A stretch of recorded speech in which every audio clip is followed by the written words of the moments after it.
안녕하세요. 안녕하세요. 네. 자, 오늘은 김호중 씨 사주 관련해서 찍어보려고 하고요. 네네. 91년 10월 2일생이거든요. 울산에서 태어나셨고요. 자, 오늘 질문은 4개입니다. 첫 번째부터 한번 드려볼게요. 네네. 초등학교 때 이제 부모님 말고 할머니가 김호중 씨를 키워주셨는데, 교내에서 나쁜 아이들하고 조금 늘어났는데, 2008년도에 할머님이 대장암으로 돌아가시면서 하늘에서 지켜볼 테니 잘 살아라라는 말에 마음을 다잡고 성하게 변진하기 시작했는데요.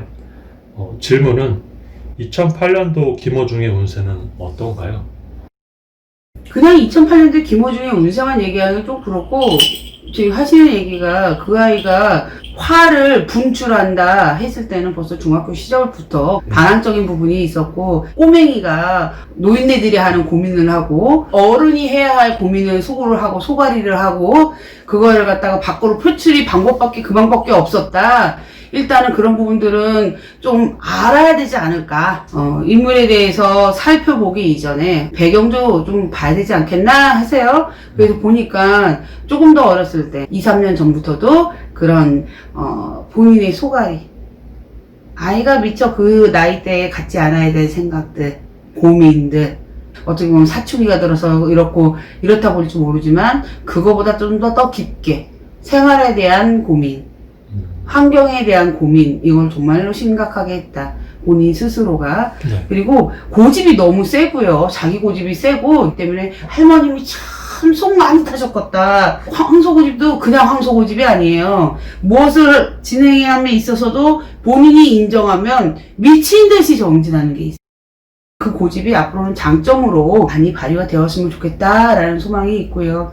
2008년도에 들어가서 이렇게 보니까 할머님께서 어떻게 보면 우리가 원래 기본적으로 다르게 가는 길이 있어요. 내 인생에 조금 비뚤어져서 이렇게 가야 할 길을 이렇게 가고 있지요. 근데 이 상황에서 할머님이 조금 비뚤어진 각이 시간이 지나면 이렇게 되거든요. 이 간극이 생겨버리고, 그럼 다시 이 길로 가려면 한참이 걸리겠죠. 시간적으로만 해도. 그런데 할머님이 손자 하나뿐인데 내가 가기 전에 이 하나 이렇게 돌려야지, 이 생각이 싫거든요. 그렇기 때문에 어떻게 보면 돌아가시거나 이런 상황들이 김호중 씨한테는 슬픈 일이긴 하지만, 어떻게 보면 전화위복처럼 내가 이렇게 벌어져 있는 간격, 내가 좀 나은 길로 갈 수 있는 간격, 용기를 내신 거예요, 이분. 용기를 내서 이 길로 가야지 하고 노력할 수 있는 여지를 만들어줘서 그 해에는 슬픔과 용기를 한꺼번에 내야 되는 한 해였지 않았을까. 그 앞으로 오는 미래에 대해서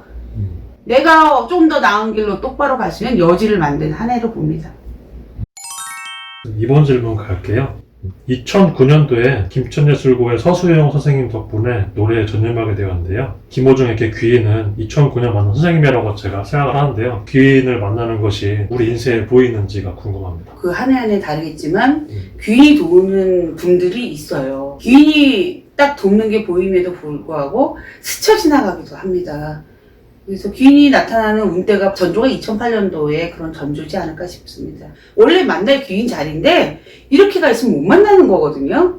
근데 전화위복처럼 탁 끌어다 만날 수 있는 기회를, 여지를 만들어 주신 것이 2008년도부터 시작된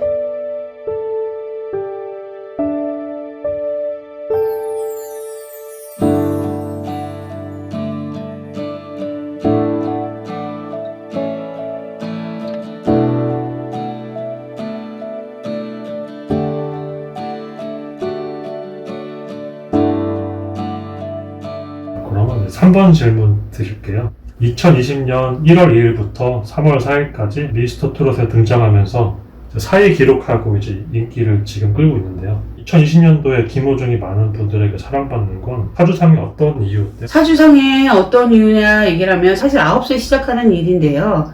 그래도 이분은 30을 넘어서면서 더 높은 등수를 가질 수도 있었어요. 그런데 내가 9시 넘어가면서 조금 기운이 닿지는 못한 거죠. 저희 입장에서는 사회가 뭐예요? 2등은 했어야 되는데 그게 부족하지 않았나, 그런 부분에서. 또한 그 부분에 있어서도 본인이 또 다른 깜짝 놀람이었을 거예요.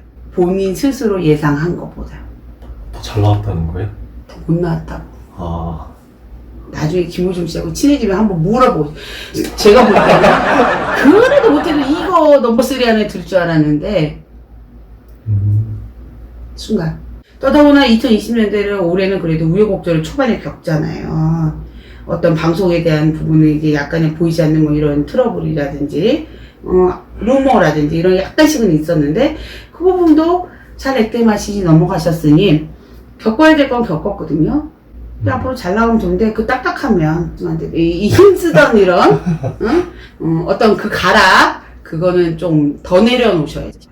더 부드러워져야 된다. 더 부드러워지고 또 구수해져야 되는데 마스크는 지금은 구수해 보이는데 성격상은 딱딱한 면, 고집스러운 면, 강단 있는 거 이런 것들이 들어가 있거든요. 그렇기 때문에 그게 조금 더 그래도 김호중 씨한테 박수 보냅니다. 내가 조금 밀리더라도 내가 기본 성악가로서의 기본 베이스만큼 품위 유지를 하셨다.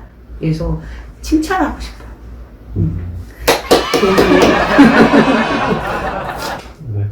4번 질문은 네. 그냥 마지막으로 하실 말씀 방금 하신 것 같은데. 맞아요. 그쵸. 가슴 아프게 휘어잡을 수 있는 밑바탕의 경험치는 가슴 저리고 그러한 경험치는 충분히 가지고 계시다고 봅니다.